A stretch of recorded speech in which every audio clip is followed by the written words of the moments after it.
आप जो बुखार और दर्द की दवाई ले रहे हैं वो आपकी जान का खतरा बन रही है। अब मैं आपको बताती हूं कि भारत सरकार ने क्यों इन दवाइयों पर रोक लगा दी है और कौन कौन सी दवाई आपको नहीं लेनी है, किन किन दवाइयों पर बैन है।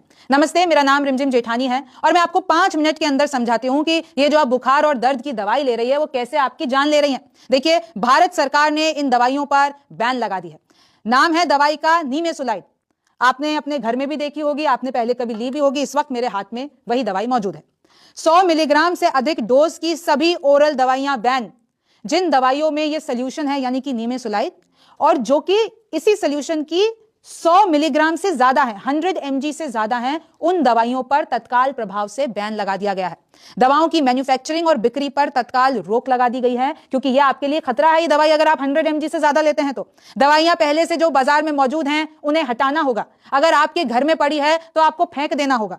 नीमेसुलाइड फॉर्मूले वाली प्रचलित दवाइयों के कुछ नाम बता देती हूं, आपको बेहतर होगा समझने में। देखिए, नीमुलिड, नाइस, निसिप, नीमसेड, निमेश, नीमोलाइड पी, नाइस प्लस, ये सब आपने दवाइयां पहले देखी होंगी और सुनी होगी। ये देखिए, इस तरीके से डब्बे में आती है और जो भी 100 mg से ज्यादा है अब वो आप नहीं ले सकते और अगर आप लेते हैं तो आपके लिए खतरे वाली बात है। निसिप प्लस, नीमोलाइड एमडी, इन सब दवाइयों पे पूरा जो 100 mg से ज्यादा है वो खतरे वाली बात है। और literally ministry of health and family welfare ने पूरा का पूरा एक नोटिस जारी किया और साफ शब्दों में लिखा है, all oral formulations containing nimesulide above 100 mg in immediate release dosage form।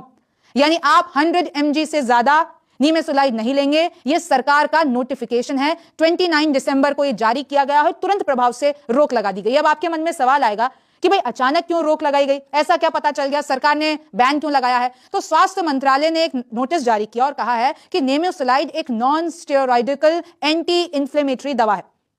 यह दर्द तो कम करती है लेकिन ज्यादा डोज से लिवर खराब का खतरा है, यह कहा गया है।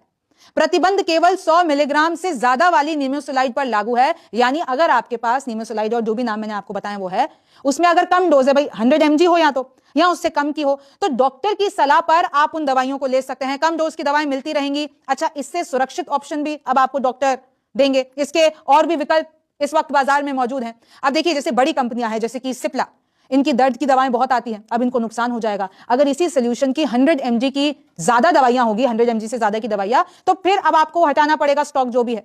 मरीजों को अब वैकल्पिक पेन किलर दी जाएगी। बिना डॉक्टर की सलाह दवा लेना और मुश्किल होगा। देखिए, बिना डॉक्टर की सलाह के तो वैसे भी नहीं लेना चाहिए।